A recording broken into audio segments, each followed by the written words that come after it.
GST के दरों में कल से नवरात्रि के प्रारंभ के दिन से ही जीएसटी के दरों में बदलाव हुआ है। 28%, 18%, 12% और 5%, इन 4 स्लैब में से 90% चीज़ों को 2 स्लैब में सिर्फ 12% और 5% में लाकर रखा गया है। मैं आपको बताना चाहता हूं कि भारत के संविधान में संशोधन करके जीएसटी काउंसिल बनाया गया।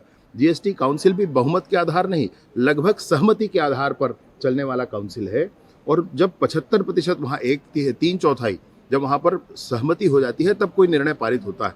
जो निर्णय पारित होता है वो लोकसभा में जाने की आवश्यकता नहीं होती, देश में लागू हो जाता है।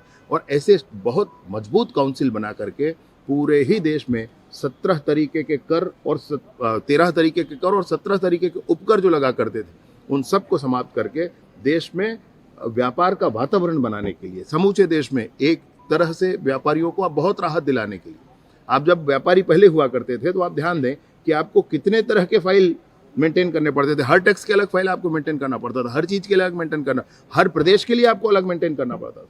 आज पूरे देश में व्यापार का बड़ा माहौल है और इसीलिए 11वें नंबर से 4थे नंबर की अर्थव्यवस्था हम बन पाए हैं।